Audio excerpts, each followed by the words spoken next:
विद्या नाही ती घेण्याची गोडी नाही. बुद्धी असून चालत नाही तयास मानव म्हणावं काय. ओळखलं का म्या सावित्री, सावित्री ज्योतिराव फुले. सातारा जिल्ह्यातील खंडाळा तालुक्यातील नायगावच्या खंडोजी नेवासे पाटलांची मी कन्या. अवघ्या 9व्या वर्षी माझा विवाह ज्योतिबाराव फुले यांच्याशी झाला. हळूहळू मला कळायला लागलं की ज्या माणसाशी माझा विवाह झाला तो काही साधा सुद्धा माणूस नाही, तर तो या जगाला ऊर्जा देणारा क्रांती सूर्यच. त्या काळी बायांना उमरे ओलांडण्याची पद्धत नव्हती. बायांच्या जीवनात कसं आपण बरं आणि आपलं घर बरं आणि आपल्या घरातली माणसं बरी. स्त्री पुरुष उच्च नीच अशा लय भेदभाव होत्या. पण या सर्वांवर एकच उपाय, तो म्हणजे स्त्री शिक्षण. शिक्षणाचा ध्यास हे एकच खूप ज्योतिरावांच्या मनात होते. एकदा ज्योतिबाराव शिक्षणाचा प्रसार करत असताना फरन नावाच्या ब्रिटिश मॅडम त्यांना म्हणाल्या, मिस्टर फुले, तुम्हाला शिक्षणाचा प्रसार करायचा आहे ना, so educated women first because if whole house be house. पण तुम्ही माणसं वुमनला घराच्या बाहेरच पडू देत नाही. So bad mister Phule. झालं ते आले की माझ्याकडे पाटी पेन्सिल घेऊनच आणि मला म्हणाले, सावित्री आजपासून मी तुला शिकवणार. झालं सुरू झाला माझा अभ्यास. काना मात्रा वेलेंटी आकार उकार बे एके बे बे दुनी चार बेत्रिक्सा हाच द्यास. मी लिहायला शिकले, वाचायला शिकले आणि काव्य सुद्धा रचू लागले. आणि अशातच 1 जानेवारी, होय शनिवारी 1 जानेवारी पुण्यातील भिडेवाडीत आम्ही मुलींची पहिली शाळा सुरू केली. मी पहिली शिक्षिका आणि मुख्याध्यापिका सुद्धा. शेळपाटासारखं जगायचं असेल ना तर काम तमाम होईल, जर वाघासारखं जगायचं असेल तर नाम होईल.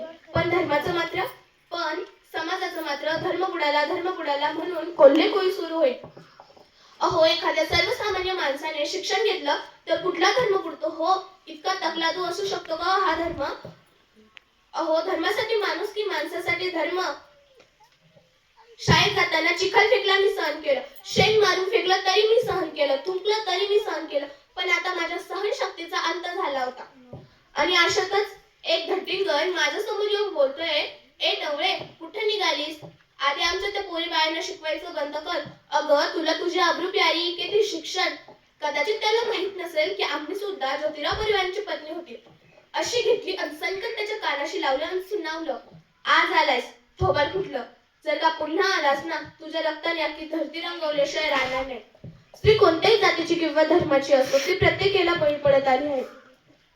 अहो एखाद्या स्त्रीचा नवरा वारला म्हणून काय तिने सती जायचं. अहो आपला नवरा वारला म्हणून तिचा त्याच्यात काय दोष. त्यांच्यासाठी आम्ही सती प्रथा बंदी सुरू केली. इंग्रज सरकारने सुद्धा सुरू केली.